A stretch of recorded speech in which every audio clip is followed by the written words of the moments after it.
This patient, he is currently busy with some work at hand. He will get to you shortly. अब हम चलते हैं उसकी profile पर जिसका मुझे लिंक मिला था और सबसे ऊपर हम आ गए। अब हमने उसको हाई लो किया, उसने मुझे बोला welcome to Dun and Bradstreet project department, John Thomas project manager.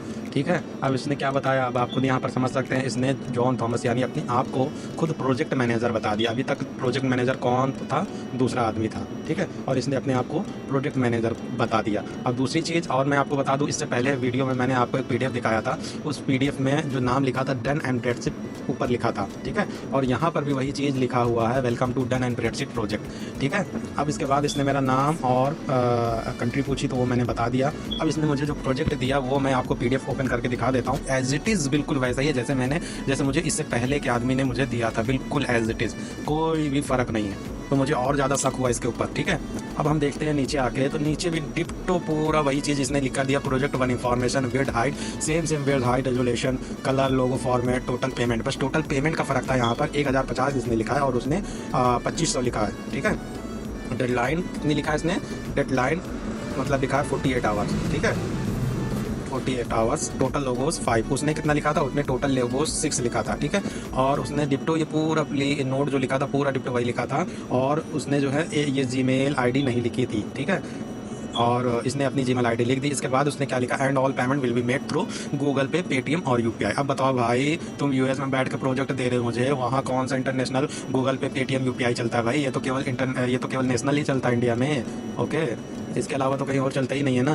तो अब तुम खुद यहाँ से समझ सकते हो कि भैया वो बंदा फ्रॉड है या नहीं है, यहीं से समझ में आ जाता है। इसने मुझसे पूछा आप किस पेमेंट पर पेमेंट लेना चाहते हो, तो मैंने सब पर बताया, ऑल ऑफ दीज। उसने बोला you can start your project now, you have 24 hour. अभी आप यहाँ पर समझ सकते हैं, इसने 24 घंटे यहाँ पर लिखे हैं और यहाँ पर देखिए कितने लिखे हैं, 48 आवर्स। समझ गए आप? यहाँ पर 24 घंटे, वहाँ पर 48 घंटे। ठीक है, अब इसने मुझे ये जीमेल आईडी दी और उसने बोला यहाँ पर आप अपना प्रोजेक्ट सबमिट कर सकते हो, immediate you submit project, just let me know. Okay, तो मैंने बोला यहाँ पर 6 लोगों हैं और 48 घंटे हैं, तो 6 लोगों हैं, तो उसने बोला 48 घंटे काम करना है। बाद में यहाँ पर 24 घंटे बोल दिया और यहाँ पर 48 घंटे। ठीक है, तो जब मैंने उसको 6 लोगों की बात करी तो उसने 5 लोगों की बात करी कि नहीं 5 लोगों बनाने। तो उसके बाद देखिए 5:42 पर ये मैसेज इसको किया हुआ था। 6 बजे मैंने इसको फिर मैसेज किया कि मैंने आपको मतलब जो है आपको मैं मेल कर दिया है। और मेल कर दिया तो उसने क्या बोला? The project team is review your project, so give them the next 1 hour. ठीक है, अगले 1 घंटे के लिए इनकी टीम रिव्यू करेगी मेरे प्रोजेक्ट को। तो 6:30 बजे इसने ये मैसेज किया था। 7:21 पर मैंने इसको फिर से मैसेज किया, yes sir give me reply. तो उसने क्या बोला? Congratulation your project has been accepted. अब यहाँ पर मुझे 100% शक हो गया, डाउट हो गया कि ये बंदा जेन्युइन नहीं है, फ्रॉड है, क्योंकि इसने मतलब एक भी गलती नहीं निकाली मेरे लोगोज़ में, ना ही उसमें कुछ एडिट करने के लिए बोला कि ये ऐसे नहीं ऐसे करना चाहिए। और इसने मुझे जब थैंक्स सर मैंने बोला 8:45 बजे, तो इसने 8:45 पे मुझे रिप्लाई दिया, send me your UPI ID. तो मैंने इसको अपनी यूपीआई आईडी दे दी। अब इसने 8:46 पे मैंने दी और 8:46 के बाद 8:55 पे इसने मुझे मैसेज किया, send me your full name and your valid email address now. मैंने वो भी सेंड कर दिया 8:56 पे। ठीक है, अब इसके बाद इसका 8:56 के बाद 8:58 पे इसके क्या मैसेज आता? Okay hold your payment will be process in the next 40 minute. ठीक है, यानी कि उसने कहा थोड़ा इंतज़ार कर लीजिए, 40 मिनट के अंदर आपका पेमेंट आ जाएगा। ठीक है, अब उसके बाद इसने 8:58 पे मैसेज किया था। 9:12 पे उसने देखिए क्या मैसेज मुझे किया, ये मैसेज किया। ठीक है, नहीं 9:12 पे तो ये तो मैंने उसे मैसेज किया है। अब हम चलते हैं अपनी जीमेल पर और जीमेल पर चल के देखते हैं कि क्या मैसेज आया है मुझे, इसीलिए इसने मेरी जीमेल आईडी ली थी। ठीक है, कहाँ गया जीमेल? हाँ, हम आ चुके अपनी जीमेल पर। अब हम चलते हैं अपने जीमेल के इनबॉक्स पर, देखते हैं क्या मैसेज आया था। हाँ, अब देखिए ये हमारे चौथे नंबर पर जो मैसेज जीमेल आया है हमारा, नो रिप्लाई। ठीक है, पेमेंट पेंडिंग। ठीक है, अमेरिकन एक्सप्रेस की तरफ से आया था ये मैसेज मुझे। Dear customer Mohammed Nadeem, we wish to inform you that payment of 2800। अब यहाँ पर आपको पहले ही पता चल गया था कि उसने वहाँ पर प्रोजेक्ट में क्या लिखा था, 1050 रियाल। ठीक है, 1050 रियाल के बाद ये 1050 डॉलर के बाद $2800 कैसे हो गया भाई? ये बताओ, इतना भी तो तुम्हें दिमाग लगाना चाहिए जो भी ये प्रोजेक्ट देते हैं। इसके बाद लिखा है USD to your UPI this that account is currently pending as you have not created your employee private payment portal। ये क्या चीज़ होता है भाई? employee private payment portal and your account has not been connected to your company recommended payment server। अच्छा जी, with our international payment system. अच्छा जी, अगर हमारा जो भी पेमेंट पोर्टल है वो आपके सिस्टम से कनेक्ट नहीं है तो आपको ये चीज़ पहले बतानी चाहिए थी। आपने क्यों पेटीएम, गूगल पे या फिर यूपीआई का नाम आपने क्यों लिया उस टाइम पर, क्यों आपने मेरी यूपीआई आईडी ली? ठीक है।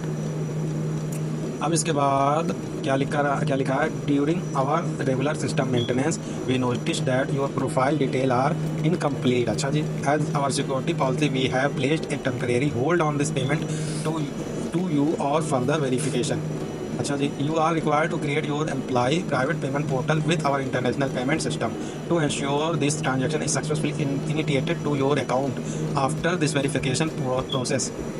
As an extra security procedure, you will have to purchase an authority code. यानी कि अगर आप ये कनेक्शन फ़ी पे करते हैं तो उसके बाद आपको क्या मिलता है, you will have to purchase an authentication code. ठीक है, आप जब इसको परचेज कर लेते हैं तो आपको ऑथेंटिकेशन कोड एक्टिवेट कर दिया जाता है ऑथोराइजेशन के ट्रांजैक्शन करने के लिए। यानी आप ऑथोराइज हो जाते हो ट्रांजैक्शन करने के लिए। ठीक है, ये जो कोड होता है ये वन टाइम पिन होता है, will be required to validate your detail as state below. और इसके लिए आपको क्या डिटेल देनी पड़ती है, देखिए क्या क्या है, एक वैलिड आईडी कार्ड है, एक क्लियर फोटो है, ऑथेंटिकेशन कोड है, ऑथेंटिकेशन कोड, परचेजिंग फ़ी।